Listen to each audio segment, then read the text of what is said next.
Like, you're going to hear every different perspective. There are people in this room who live in a van down by the river, and there are people, multimillionaires, in this room at the same time. You can't judge when you come to these things. Or they're the same person. You don't know when you're talking. I've had enough. What you're hearing is a conversation at a camp just outside of Toronto, where people who follow something called FIRE gathered for 4 days. FIRE stands for Financial Independence, Retire Early. It's a movement of people who aggressively save. We're talking 50, 60, even 70% of their income. Their goal is to build a net worth they can live off of the rest of their life and gain financial independence as early as possible. Chad Doshenko. I live in a van. I've got a home base in British Columbia, but it's rented out while I travel. Chad is one of the FIRE followers. And while he lives in a van, he's also a multi-millionaire who retired at 35. You know, you've got a little kitchen. You asked about the bathroom. There's a little toilet down here. All this floor is heated, right? Big fridge, bed in the back. It's a little messy, but, right? So, yeah, come on in. In early September, Globe retirement reporter Meera Raman and Decibel producer Michal Stein met Chad and others like him at this camp affectionately known as Camp Mustache. My first year with my first van, I literally came to the Camp Mustache, Toronto. I worked some numbers with guys, and they were just like, why are you still working? I was stressed out. It was 70, 80-hour weeks kind of thing, and I was just done. So I quit. I quit from my first Camp Mustache, Toronto. If you're wondering what Camp Mustache is, who exactly these FIRE people are, and what they give up in order to stop working early, well, we're going to get into it. Today, Meera is on the show to tell us what she learned, and we'll hear from some of the FIRE followers she and Michal met. I'm Cheryl Sutherland, and this is The Decibel from the Globe and Mail. Hi, Meera. Great to have you on the show. Yes, I'm so excited to be here. So, Meera, we just heard from Chad off the top. We heard about his van and that he's a multimillionaire. But can you just tell me what you learned about him as a person? Who is he? Yeah, so it was so interesting chatting with Chad and hearing his story. So he was born in Toronto. He actually never graduated high school, but turned out to be this really successful guy. He worked in the tech industry, worked his way up, and actually had a really high salary, worked to make $100,000 to $150,000 a year. And he ended up retiring early. Yeah, at 35. At 35, yeah. I sit at dinners with people and everybody's on their phone. Nobody's present. Everybody's thinking about other things. And, you know, for me, the harmony in life is just like serenity, quietness. People like having a real conversation where people are hearing you rather than I got to be here, I got to go there, I got to do this, right? So. Okay, so I guess that's Chad kind of explaining he can be present because he's retired. Totally. I think a big thing that we got out of the conversation with Chad was because he was working so hard for so long, like 80-hour weeks, he really noticed that so much of his life was just this rat race, this grind. So when he was able to stop, he kind of had this perspective of, okay, what's important to me? And it's really just connecting with other people and with himself. Yeah, and so he got there by following the principles of FIRE, which stands for Financial Independence, Retire Early. Can you explain exactly what that means and how that works? Yes. So the FIRE movement is, it comes down to having enough money, saving enough money so that you can step away from work whenever you choose to do so. So having that control, not having work control you, but you control when you can retire. And typically people step away from work decades before most people. And what is the goal here? Like, what kind of nest egg are they trying to build up? Give me a sense of that. Yeah, so there's a formula that most FIRE followers abide to. So that looks like building a nest egg that's about 25 times your annual expenses. So once you've hit that number in savings, that's, known as being able to have hit your FIRE number. So once they build that nest egg, they usually have that in different areas, in real estate investing, and they draw on 4% of that nest egg annually, and that's supposed to help them, make that last for their lifetime. I think a tangible example will kind of help us picture this. So what does that look like? Let's look at an example. Yeah, for sure. So let's say that your annual expenses are $100,000 a year. So basically, if you want to build your nest egg that's 25 times that, you would have to build a nest egg that's 2.5 million. So a lot. That's a big number. It's a big number, yes. It is pretty large. And people do that by saving a large chunk of their paycheck, cutting out a lot of expenses that they feel like don't serve them, and saving a large part of that, from 50 to 60% of their paycheck. That is a huge number, 50 to 60%. To wrap my head around that, can you give me a sense of how much is the average Canadian household saving? Yeah, it is a massive number. We have some data from StatsCan that actually shows that Canada's household savings rate in the second quarter of 2025 was just 5%. Yeah. So comparing that to difference. 60%, that's pretty crazy. Yeah. So it doesn't sound like something that everyone can do. What are the entry requirements to be able to save like this? Yeah, so there's some unofficial entry requirements to be able to achieve FIRE. So the biggest one is having an income that exceeds your expenses. Also, you need to have a basic understanding of investing and financial literacy. A lot of people who are in the FIRE movement are investing and saving from their own knowledge. They seek out this knowledge on their own, and it takes a lot of hands-on work to be able to achieve this. So yeah, that basic financial literacy is a requirement for a lot of people. Do they get that at all from maybe online forums? I'm assuming like these FIRE people must be connecting somewhere. So are they also kind of helping each other online with these investing tips? 100%. I would say that's one of the biggest things in the FIRE movement, actually. It really started through online blogs in the early 2000s. A lot of people who were sick of working and wanted to be able to retire earlier in their lives, started these blogs, and people found this. And now there's so many of these different types of blogs, and people lean on each other, learn from each other. There's a lot of forums. So I would say that's a massive part of this movement. Another thing to point out is also they need to have low expenses, right? Like maybe are they living at home? Because I'm thinking, like, I'm in Toronto, we're in Toronto here. The cost of living is so high. Like, how are these people making it work with their expenses? Yeah, so there is sacrifice that comes with being someone who's trying to retire early and gain financial independence. So a lot of these people that I've talked to, a lot of them actually don't live in a place where there's high rent, like Toronto, for example. They choose to live in different places with lower rent or a lower mortgage. But yeah, I've heard a lot of people have really cut down on expenses. They don't eat out as much. They don't go to concerts as much. They don't go on those Disney vacations that their siblings or friends might be going on. But a lot of them say, like, hey, to be able to retire at 40 years old, this is worth it. Have you heard of any extreme examples of people cutting down, like people eating, like, I don't know, very cheap foods? What have you heard? Yeah, so I talked to this 26-year-old woman who's based in Markham, Ontario, which is near Toronto. She works 2 full-time jobs. She works from, a normal 9 to 5, and then has like a 1-hour dinner, which is usually like in her room, like noodles, and then works another full-time job, clocks in from like 5 to 11 p.m. And she told me that she, doesn't sleep very much. She sleeps 4 to 5 hours a night. Her doctor has been like, you have very high stress. That's why she has headaches all the time.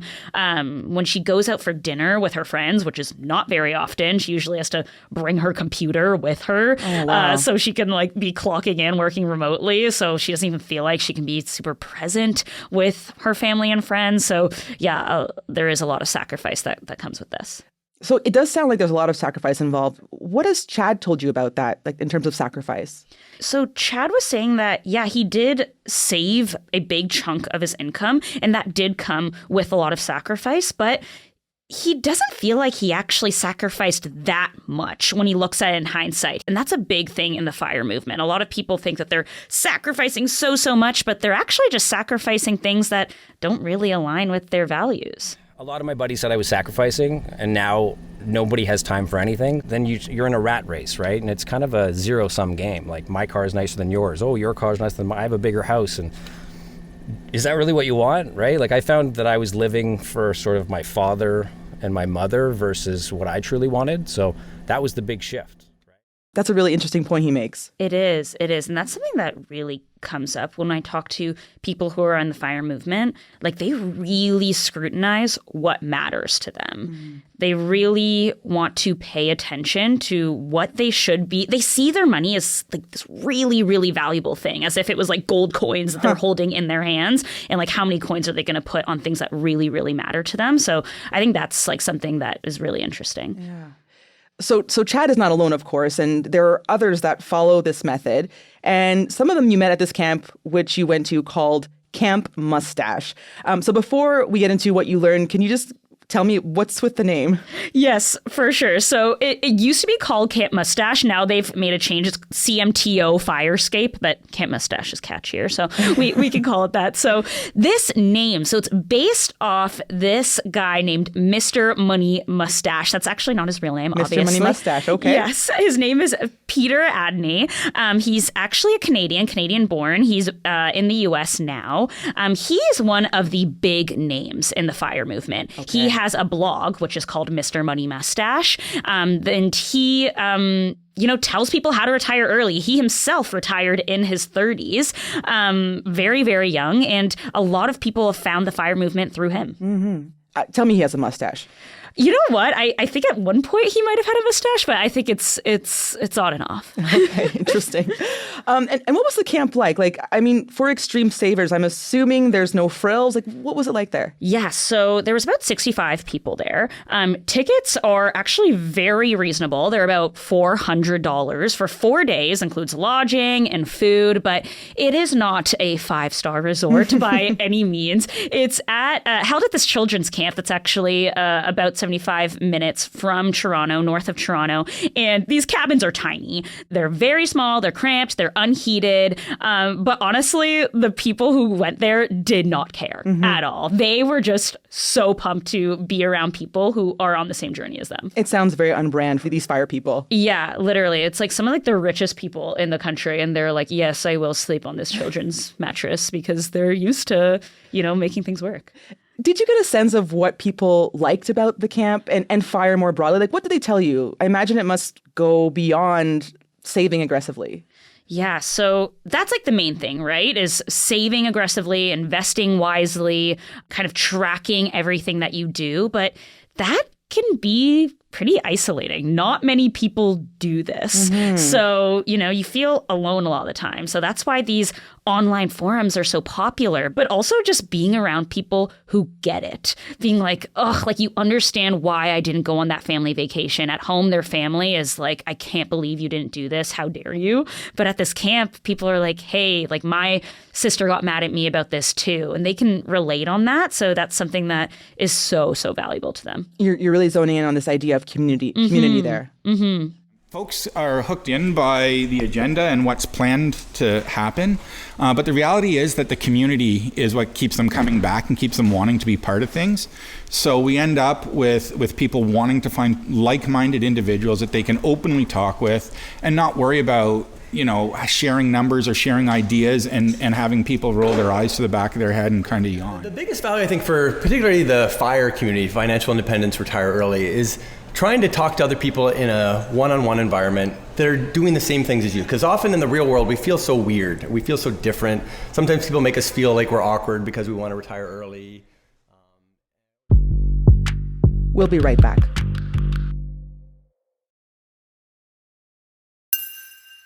Meera, how big is the fire movement outside of this camp? So the fire movement in general, it's still pretty niche. When you hear about people saving 50 to 70% of their income, not that many people in the world are doing that. But it is growing. Like, we don't have an exact number, but camps like this are popping up across North America and around the world. So that shows, the interest in this. And just to put some kind of number on it, the fire subreddit has over 700,000 people as a part of it. So a pretty big number, still niche, but more people are getting interested. And can we back up for a second? Like, when did this whole movement start and what ignited fire in the first place? The movement traces back to the early 2000s. That's when this idea got, more popular. And it started off as, like you were saying, those extremes, right? Like living off a, can of chickpeas for 2 days. It started off this really extreme, but it's grown to include, people who just want to be financially independent at a younger age so they don't feel controlled by a workplace. And when I've talked to people, my understanding is that it gained popularity in the early 2000s with, older millennials, some younger Gen Xers, because they saw their boomer parents having to, work so hard for a long, long time and just be able to comfortably retire in their 60s. And they're seeing how the world looks different for them. Housing is more expensive. The dot-com bubble just happened, and, the '08 recession was just a couple years ahead. So they wanted to, get ahead of these world events that impact their finances and being able to, take control into their own hands. And for a lot of people who start this FIRE journey, it actually is a pretty dramatic entrance for them. Something happens that really throws their finances out of whack that brings them to this intense journey. For example, Chris Potvin and his wife Leslie, who actually run CMTO, they had a similar experience. My story is that my wife and I were both working in the same place, different departments, and we ended up on strike. And although we were making engineers' wages, we found that we didn't have enough money to live beyond a week-to-week kind of thing. We were instantly in trouble as soon as we went on strike, and decided we needed to turn that around. I found myself delivering pizzas and newspapers, working 20 hours of a 24-hour day. It was really bad. She went and got a job with a crew cleaning offices around the city. The strike lasted about a month, and by the end of it, we were just dead. And we looked at each other and said, we make good money. We shouldn't be this tight. Something's got to change. Did some research and found the MrMoneyMustache.com blog, and from there started turning things around. So how exactly did Chris do that? Like, how did he turn things around? They really scrutinized all of their expenses and said, okay, what can we cut? Things they decided to cut, their boat. They were like, we don't need this boat. Let's cut it. They sold their car, and they started small. They started building an emergency fund. And from there, they were just saving aggressively and have been really able to gain financial independence from focusing on what they can cut out and how much they can save. So over that 10-year journey, we'll call it, things have changed an awful lot for us, and the outlook, the positivity around our house, the way our relationship with money changes, the way we think about challenges. The furnace went down, what do we do? Well, now we have an emergency fund. We know that we have a way to pay for that. We don't have to go into debt. They say money can't bring you joy, but it can take a lot of problems away. Interesting point. Something I'm thinking about, because yes, it's one thing to be saving aggressively, but life happens, right? Like, what happens when life gets in the way? Like, people can get sick, you can lose your job.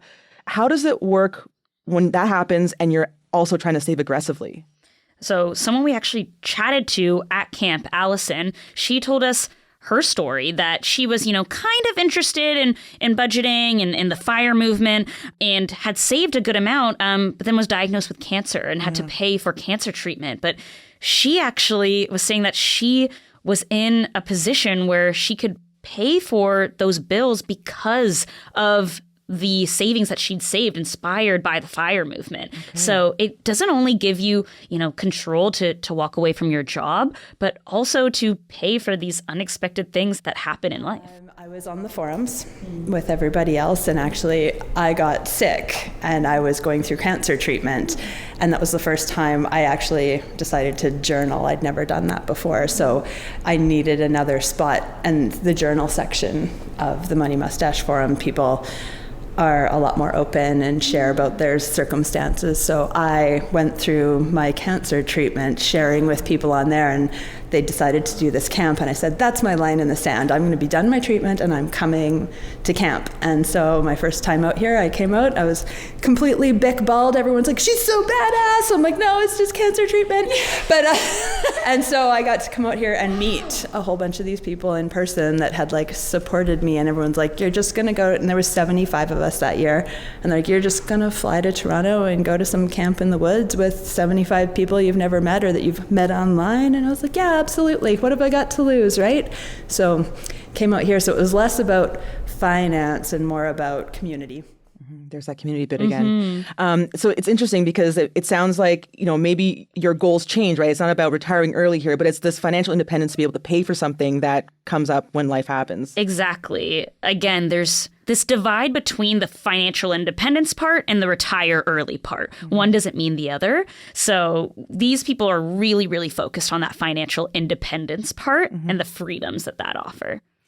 Let's talk about the retirement part, because I think many people will think retiring early sounds like the dream. But quitting does come with its own sorts of crises, right? Like Chad, who we heard in the first half, talked about this with you. What was it actually like for him when he stopped working at such a young age? Like, did he feel fulfilled? Because a lot of people have some of their identity tied up into work. So what was his experience? Yeah, it's a great question because, retirees, even in their 60s, when they retire, they have an identity crisis, right? This is not something that is unique to young people, but it's actually sometimes even harder for when you're younger and you quit work, because unlike in your 60s when everyone's retiring, if you're 35 and retiring and you're the only one, it becomes a lot harder. So Chad, he left his job and thought that he would be, elated, so happy, right? He was working 80-hour weeks. He's like, oh, I'm going to be free. It's going to be awesome. And then it was kind of a free fall. He felt depressed, anxious. He didn't really know what to do because his mind was so geared to grinding, working, being in that rat race. And without having that purpose, it was really confusing for him.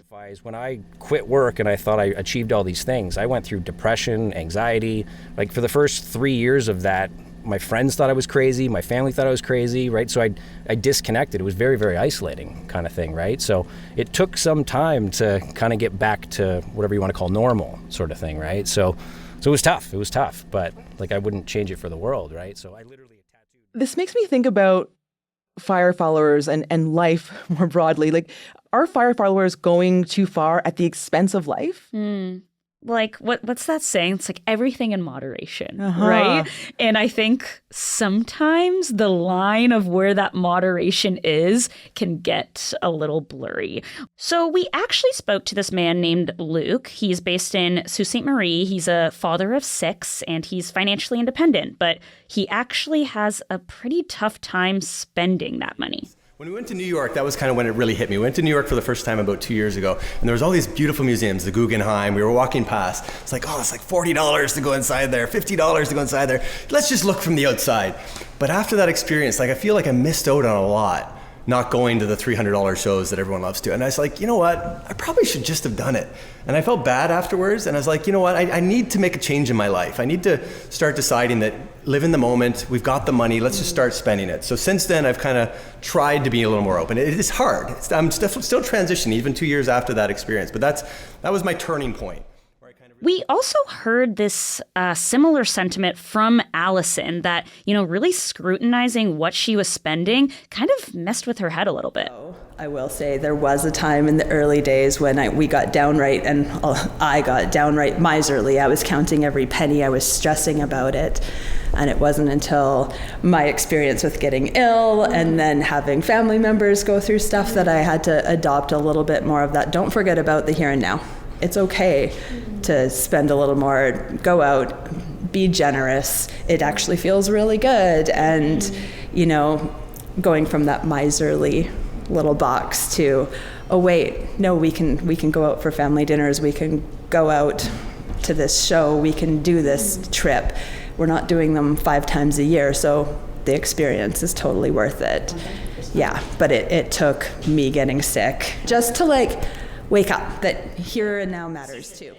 These are so interesting, right? Like, it's like moderation is so key, right? Because people can get obsessed with anything. And in this case, being obsessed with saving seems to be like the issue with some of these fire followers. Exactly. It's actually this really interesting paradox of fire followers that they're working so hard to save all this money and then they can't spend it. Yeah.